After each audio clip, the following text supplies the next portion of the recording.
ചലച്ചിത്ര ഗാനരചയിതാവും സംഗീത സംവിധായകനും നിർമ്മാതാവും ഒക്കെയായ ശ്രീകുമാരൻ തമ്പി മാഷ് നമുക്കിപ്പം ജോലിയാണ്. തമ്പി സാറേ നമസ്കാരം. യഥാർത്ഥത്തിൽ അങ്ങയുടെ ഏറ്റവും വാത്സല്യമുള്ള സുഹൃത്തു കൂടിയായിരുന്നു, സഹോദരനായിരുന്നു ഇദ്ദേഹം എന്ന് മാത്രമല്ല അങ്ങയുടെ പാട്ടുകൾ ഏറ്റവും കൂടുതൽ പാടാൻ ഭാഗ്യം കിട്ടിയ ഒരാളും ഒരുപക്ഷെ അങ്ങേക്ക് ഏറ്റവും കൂടുതൽ അദ്ദേഹത്തിന് വേണ്ടി എഴുതാനും ഭാഗ്യം കിട്ടിയ ഒക്കെ ചെയ്ത ഒരു പരസ്പര പൂരകം പോലെ ആകുന്നു നിങ്ങളുടെ ബന്ധം.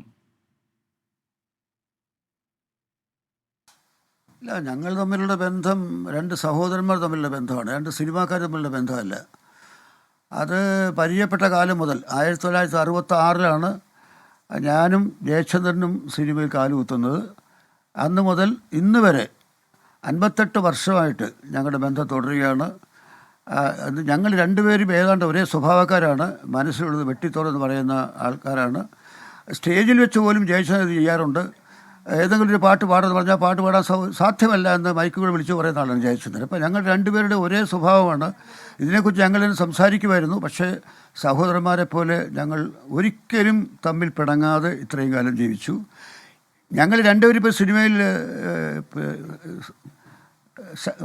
ഒരു സിനിമയിലില്ല എന്ന് തന്നെ പറയാം. പക്ഷേ ഈ വർഷവും എൻ്റെ 3 പാട്ടുകൾ ജയചന്ദ്രൻ പാടി.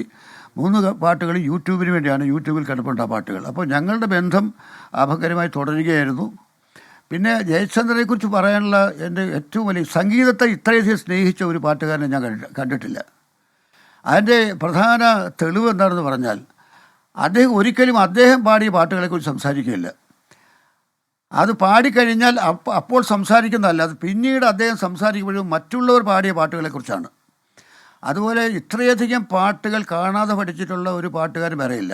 എല്ലാ ഭാഷകളിലെയും പഴയ ഹിന്ദി പാട്ടുകൾ, പുതിയ ഹിന്ദി പാട്ടുകൾ, തമിഴ് പാട്ടുകൾ, മലയാളം പാട്ടുകൾ എല്ലാം നമ്മൾ ഏത് പാട്ടിനെ ഏത് രാഗത്തെക്കുറിച്ച് പറഞ്ഞാൽ ആ രാഗത്തിൽ AM രാജ ഒരു പാട്ട് പാടിയിട്ടുണ്ട്. അങ്ങനെ പറഞ്ഞ പാട്ട് പാടിക്കേൾപ്പിക്കും. അപ്പം ഇത്രയധികം സംഗീതത്തെ സ്നേഹിച്ച ഒരു തപസ്യയാക്കി മാറ്റിയ പാട്ടുകാരായിരുന്നു ജയചന്ദ്രൻ. പിന്നെ ഒരുത്തരോടും പരിഭവമില്ല, എല്ലാ പാട്ടുകാരും ഇഷ്ടമാണ്.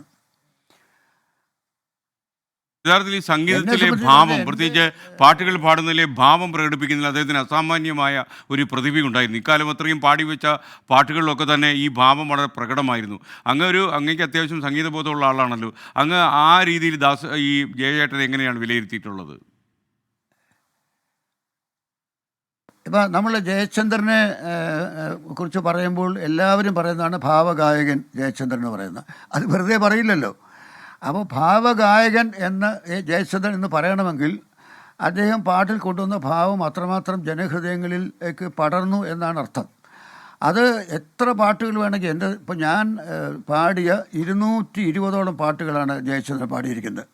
220ഓളം പാട്ടുകൾ. അപ്പോൾ ചോദിക്കുക യേശുദാസ് 500-ലധികം പാട്ട് പാടിയിട്ടുണ്ട്. പക്ഷേ ജയചന്ദ്രൻ എൻ്റെ 220 പാട്ടുകൾ പാടിയിട്ടുണ്ട്. അതിൽ ഓരോ പാട്ട് ഇപ്പോൾ ക്ലാസിക്കൽ ഭംഗിയുള്ള ഭാവഗംഭീരമായ പാട്ടുകൾ എന്ന് പറയും. ഇപ്പോൾ ഹൃദയേശ്വരി നെടുവീർപ്പിൽ ഞാനൊരു മധുര സംഗീതം കേട്ടു. എന്തു പറ്റി?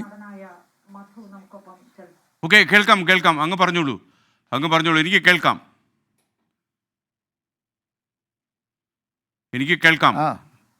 അങ്ങേക്ക് തുടരാം. എന്താ സംഭവിച്ചത്? ഒന്നും അല്ല, അവിടെ എന്തോ ഒരു സാങ്കേതിക പ്രശ്നം.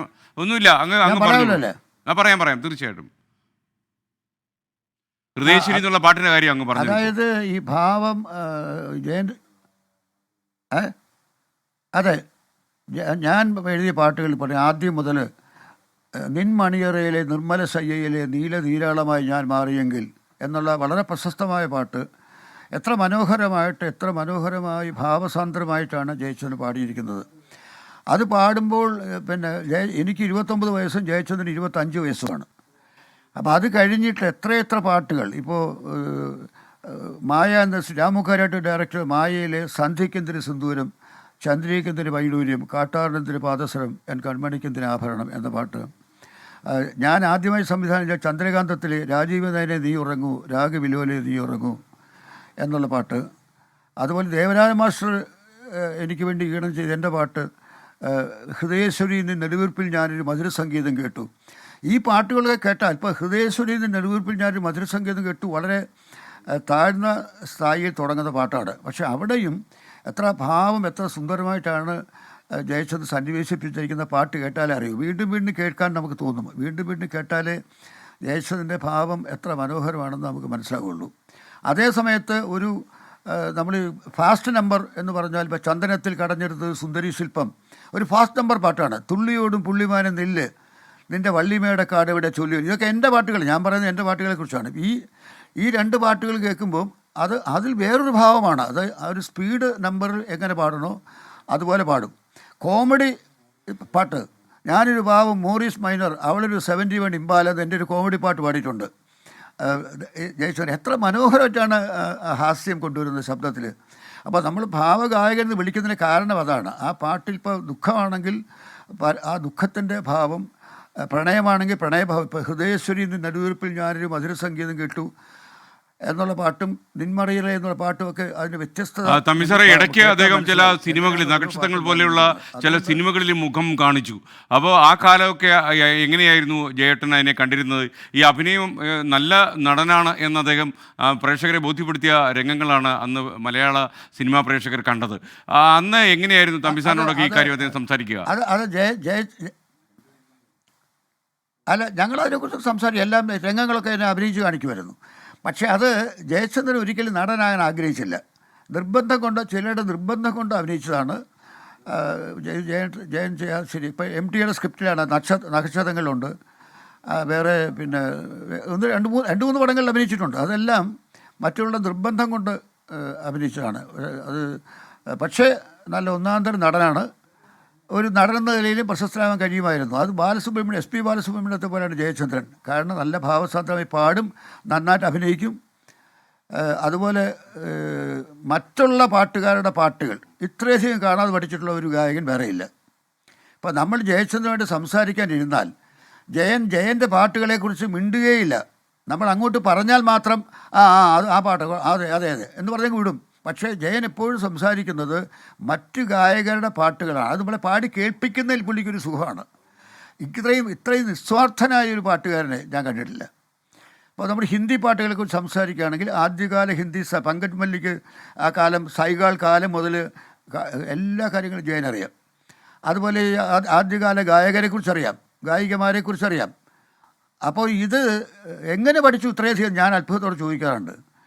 ഇപ്പോൾ റഫിയുടെ ശബ്ദവും മഹേന്ദ്ര കപൂറിൻ്റെ ശബ്ദവും തമ്മിൽ സാമ്യമുണ്ട്, പക്ഷേ വ്യത്യാസമുണ്ട്. എങ്ങനെ വ്യത്യാസം? അപ്പോൾ റഫിയുടെ ഒരു പാട്ട് പാടും, എന്നിട്ട് മഹേന്ദ്ര കപൂറിൻ്റെ പാട്ട് പാടി കേൾപ്പിക്കും, നമ്മളെ മനസ്സിലാക്കി തരും എന്താ വ്യത്യാസമുണ്ട്.